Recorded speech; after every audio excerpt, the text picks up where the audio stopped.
നമസ്കാരം. UK മലയാളി ന്യൂസിലേക്ക് സ്വാഗതം.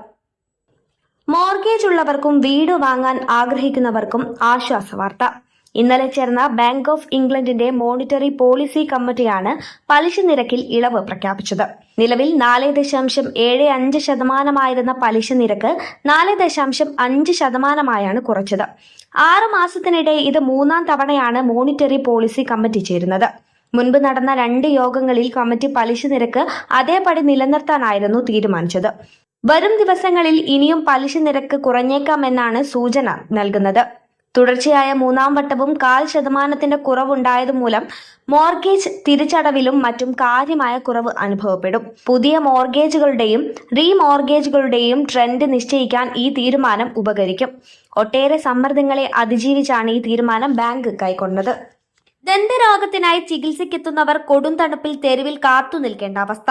ബ്രിസ്റ്റോളിലെ ഒരു ഡെന്റൽ ക്ലിനിക്കിന്റെ മുൻപിലാണ് രോഗികൾ ചികിത്സയ്ക്കായി തെരുവിൽ കാത്തുനിന്നത്.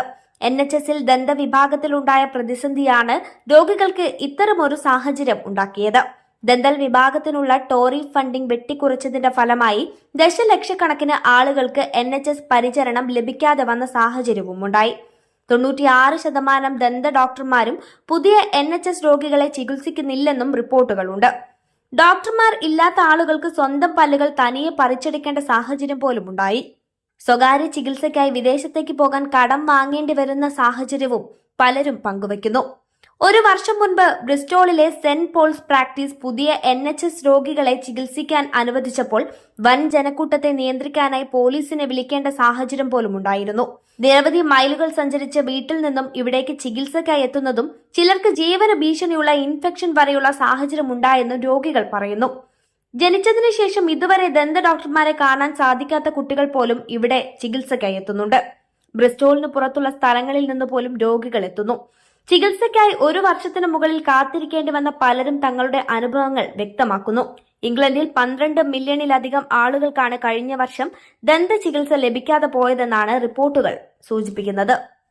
സ്കൂൾ കുട്ടികളിൽ മൊബൈൽ ഫോൺ ഉപയോഗം കൂടുന്നതായി പഠനം. ഇതോടൊപ്പം സ്കൂളിൽ ഫോൺ നിരോധിക്കുന്നത് പ്രയോജനം ചെയ്യില്ലെന്നും കണ്ടെത്തലുണ്ട്.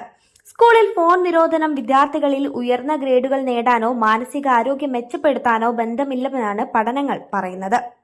വിദ്യാർത്ഥികളുടെ ഉറക്കം, ക്ലാസ് റൂം പെരുമാറ്റം, വ്യായാമം അല്ലെങ്കിൽ അവർ എത്ര സമയം ഫോണിൽ ചെലവഴിക്കുന്നു എന്നതും ഫോൺ നിരോധനമുള്ള സ്കൂളുകൾക്കും ഇല്ലാത്ത സ്കൂളുകൾക്കും വ്യത്യാസമില്ലെന്നാണ് അക്കാദമിക് വിദഗ്ധർ കണ്ടെത്തിയിരിക്കുന്നത്.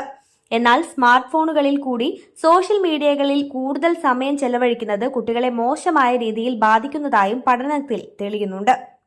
വിദ്യാർത്ഥികളുടെ പഠനവും ആരോഗ്യവുമായി വിദ്യാഭ്യാസത്തിന്റെ നിലവാരവും സ്കൂൾ ഫോൺ നിയമങ്ങളുമായി ബന്ധപ്പെടുത്തി പരിശോധിക്കുന്ന ലോകത്തിലെ ആദ്യത്തെ പഠനമായിരുന്നു ഇത്. ബർമിംഗ്ഹാം സർവകലാശാലയിലെ ഗവേഷകരാണ് പഠനം നടത്തിയത്. 1227 വിദ്യാർത്ഥികളിൽ അവരുടെ 30 വ്യത്യസ്ത സെക്കൻഡറി സ്കൂളുകളിലെ ബ്രേക്ക് ടൈമുകളിലും ഉച്ചഭക്ഷണ സമയങ്ങളിലും സ്മാർട്ട് ഫോൺ ഉപയോഗത്തിനുള്ള നിയമങ്ങളെയും താരതമ്യം ചെയ്താണ് സുപ്രധാന കണ്ടെത്തലുകൾ നടത്തിയിരിക്കുന്നത്. എന്നാൽ സ്കൂളുകളിൽ സ്മാർട്ട് ഫോണുകൾ നിരോധിച്ചതിന്റെ പ്രയോജനങ്ങൾ അധ്യാപകർ റിപ്പോർട്ട് ചെയ്തതായി സ്മാർട്ട് ഫോൺ ഫ്രീ ചൈൽഡ്ഹുഡ് എന്ന ക്യാമ്പയിൻ ഗ്രൂപ്പിന്റെ ഡയറക്ടർ ജോ റൈറ്റി വെളിപ്പെടുത്തി. പുതിയ കണ്ടെത്തലുകൾ സ്കൂളുകളിലെ സ്മാർട്ട് ഫോൺ നിരോധനത്തിന് എതിരല്ലെന്ന് പഠനം നേതൃത്വം നൽകിയ ഡോക്ടർ വിക്ടോറിയ ഗുക്ഇയർ പറഞ്ഞു. അമിതമായ മൊബൈൽ ഫോണിന്റെ ഉപയോഗം കുട്ടികളിൽ ആരോഗ്യപരമായ രോഗങ്ങൾ ഉണ്ടാക്കാൻ സാധ്യതയുണ്ട്. 6 വർഷം മുൻപാണ് ലണ്ടനിൽ ultra low emission zone charge ഏർപ്പെടുത്തിയത്. ഇതിന് ശേഷം മാത്രം ഡ്രൈവർമാർ പിഴയായി അടച്ചത് 70 മില്യൺ പൗണ്ടാണ്. ഓരോ യാത്രയ്ക്കും ഫീസായി നൽകേണ്ട തുക സമയത്ത് അടയ്ക്കാത്തതിനാലാണ് ഇത്രയുമേറെ തുക പിഴ അടയ്ക്കേണ്ടി വന്നത്. അൾട്രാ ലോ എമിഷൻ സോൺ പണം ഉണ്ടാക്കാനുള്ള മാർഗമല്ലെന്നും ഇതിലൂടെ സമാഹരിക്കുന്ന ഓരോ പൗണ്ടും തിരികെ നിക്ഷേപിച്ച് ഗതാഗത സംവിധാനങ്ങൾ മെച്ചപ്പെടുത്താനാണ് TfL ശ്രമിക്കുന്നതെന്ന് വക്താവ് പറഞ്ഞു. പുതിയ ബസ് റൂട്ടുകൾ ആരംഭിക്കാനും റെയിൽ നെറ്റ്വർക്ക് വികസിപ്പിക്കാനുമാണ് ഈ തുക ഉപയോഗിക്കുക. ചാർജ് ഈടാക്കൽ നിലവിൽ വന്ന സമയത്ത് സെൻട്രൽ ലണ്ടനിലെ കഞ്ചഷൻ ചാർജ് മേഖലയിൽ മാത്രമായിരുന്നു ultra low emission zone charge ബാധകമായിരുന്നത്. പിന്നീട് 2021ഓടെ ഇത് വിപുലീകരിച്ച് കൂടുതൽ ബറോകളിലേക്ക് വ്യാപിപ്പിക്കുകയായിരുന്നു.